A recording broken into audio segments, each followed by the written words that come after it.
الحمد لله رب العالمين والصلاة والسلام على أشرف الأنبياء والمرسلين نبينا محمد وعلى آله وأصحابه أجمعين أما بعد Assalamu alaikum wa rahmatullahi wa barakatuh. Dans le cours précédent, nous avions vu la deuxième réponse à la question « Pourquoi dois-je apprendre ma religion ?» Parce que nous avons été créés dans un seul but, adorer Allah, et parce que l'adoration a deux conditions, la sincérité et le suivi de la sunna. Et que cette deuxième condition est possible uniquement en apprenant. Apprendre est donc nécessaire pour réaliser le but de notre création. Maintenant, nous allons apporter la troisième réponse à notre question, qui est l'absence de science est cause de tout égarement. Pour vous expliquer ce point, je vais vous citer la traduction d'un verset, puis la parole d'un compagnon du prophète sallallahu alayhi wa sallam concernant ce verset, puis je vous donnerai une explication de cela, et enfin, la morale que nous allons en tirer sera la réponse à notre question. Il est dit selon le sens du verset, Nuh dit, Seigneur, ils m'ont désobéi, et ils ont suivi celui dont les biens et les enfants n'ont fait qu'accroître la perte. Ils ont ourdi un immense stratagème, et ils ont dit, n'abandonnez jamais vos divinités, et n'abandonnez jamais Wad, wa Suwa', wa Yarouth, wa Ya'uq, wa Nasra. Elles, les idoles, ont déjà égaré plusieurs. Il a été rapporté qu'Abdullah ibn Abbas, un compagnon du prophète Mohammed, sallallahu alayhi wa sallam, a dit concernant ce verset, il s'agit des noms de gens pieux parmi le peuple de Nuh, qui, lorsqu'ils sont morts, Satan suggéra à leur peuple de dresser à leur effigie des statues, de les placer là où ils avaient l'habitude de s'asseoir et de les appeler par leur nom. Les gens ne se mirent pas à les adorer jusqu'à ce que cette génération mourût, que le savoir fut oublié. Alors, les gens commencèrent à les adorer. Tout d'abord, qui étaient ces personnes pieuses qui ont été adorées? Il s'agissait de personnes appartenant au peuple de Nuh, c'est-à-dire du peuple dans lequel Nuh fut envoyé par la suite. Après le déluge connu, qui recouvra toute la terre d'eau, ces statues se sont retrouvées sur la côte de la ville de Jeddah, actuellement en Arabie Saoudite, puis ramenées à la Mecque, où elles furent adorées par les Arabes par la suite. Il s'agit de personnes vertueuses, qui ont appartenu au peuple de Nuh. Cependant, Nuh n'a pas vécu à leur époque. Il est arrivé après, lorsqu'ils étaient déjà adorés en dehors d'Allah. Satan a profité du grand intérêt qu'avaient les gens de cette époque envers les pieux pour les pousser à les adorer.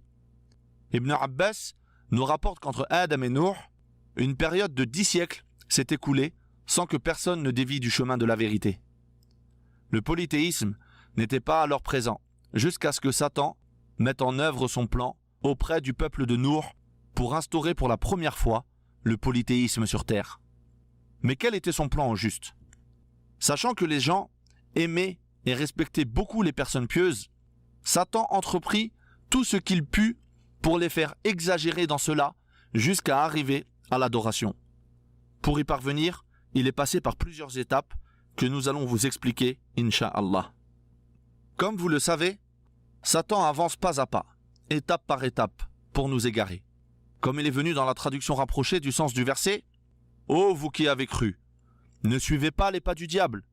Quiconque suit les pas du diable, sachez que celui-ci ordonne la turpitude et le blâmable. » Et sa première étape fut celle des sentiments.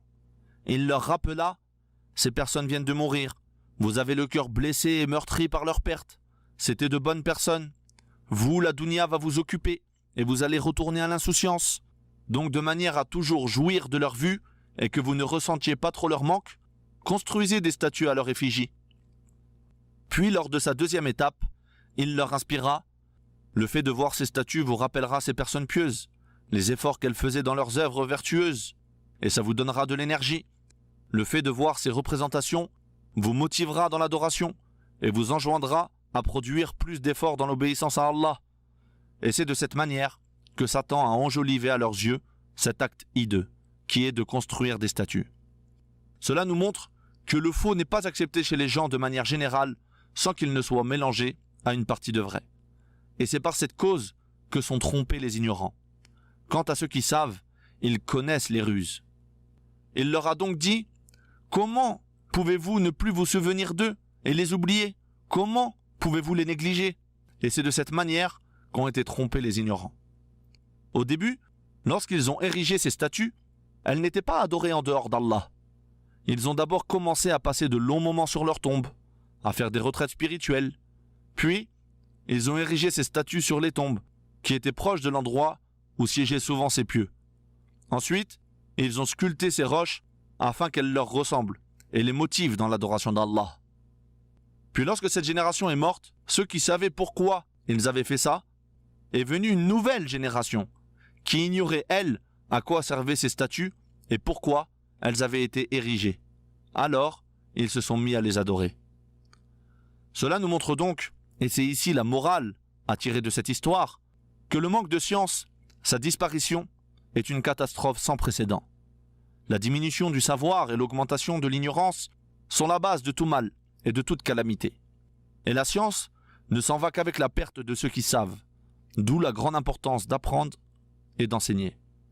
Ces personnes étaient devenues ignorantes quant à la science de la croyance saine. Elles ne connaissaient plus la réalité du polythéisme et ne reconnaissaient plus les chemins qui y mènent. Ces gens sont tombés dedans.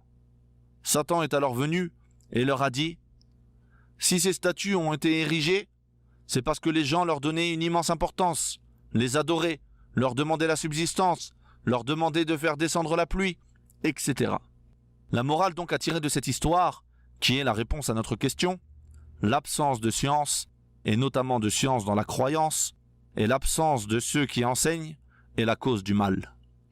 Alors que la propagation de la science est une barrière qui empêche, si Allah nous accorde la réussite, de tomber dans ce qu'Allah a interdit. Maintenant, il est temps de répondre aux questions. Wallahu ta'ala a'la wa a'lam, wa sallallahu ala nabiyyina wa sallam.